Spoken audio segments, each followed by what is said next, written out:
The city of Dunhuang, situated along the ancient Silk Road in northwestern Gansu province, is where fine art and divine beliefs merge with the natural world.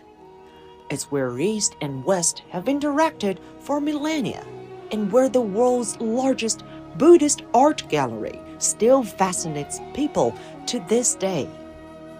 所以这样一来呢，沙漠高处拍找洞窟呢，叫做莫高窟。 The rich colored walls, the strokes of brightness and shadow, and the totems of intertwined cultures have also attracted college students, dubbed Generation Z, future of the Silk Road, to come appreciate these marvels in person. It was really beautiful. I found that very, very, very unique. And the patterns used, I thought, that the patterns used these days are pretty new. But when we went into the Mogao today, these were from like way back in the days. I think it's very interesting how they represented the story of Buddhism by the Chinese paintings. I actually also Buddhist. This is a really interesting experience for me. Among them is Fazila Jalil, who related, perhaps unexpectedly, to some of the cave patterns found here. This is the ordinary one. It's a very normal.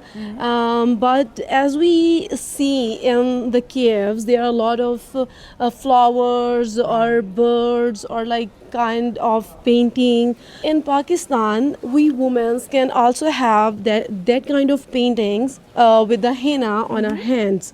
And we used to do it on the events and on the celebrations. Right. Yeah. Right. And I see that the henna or mehndi on your hand, it comes off a little bit. Exactly. Just like the murals and sculptures in the caves we visited. Exactly. It decays over the decades Yeah. or centuries, and preserving them is also one of the crucial work for this World Heritage.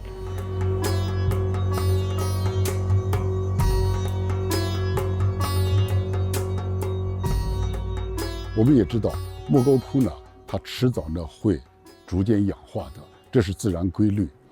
敦煌研究院的很多研究者，他们都在极力去做这个工作，就是想让它呢尽可能延续的长久。 As a veteran of the Dunhuang Research Academy, Du has spent more than 40 years recreating the Mogao Grotto murals and sculptures.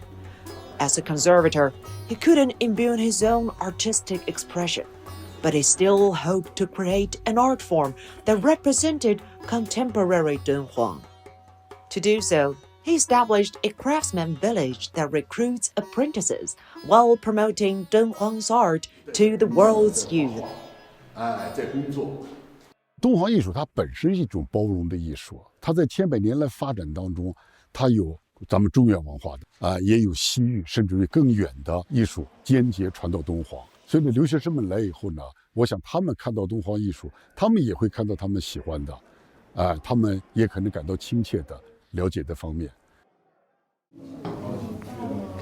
Dunhuang's complex art styles cannot be taught in a day, but students can experience traditional Chinese inkwash painting that blends Dunhuang's culture with their own. That is just the same way Buddhists and artisans did centuries ago. 老师，你也点评一下他这张画呢？你看这个线条的变化每一个点线的穿插，以及干和湿、浓和淡。实际上你没学过这专业，但是你无意识中表达出来了。 Mr. Zhang, a Chinese inkwash painting master who has lived in the region for over 40 years, has specifically chosen camels as the subject of student learning. He believes that back in the day, camels not only carried merchandise, but also culture along the Silk Road.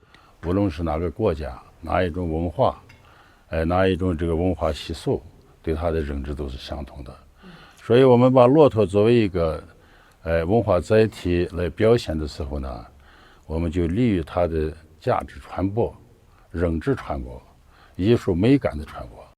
To better experience ancient Silk Road culture, the students also rode camels and learned Dunhuang's dance, drawing, and clay sculpture.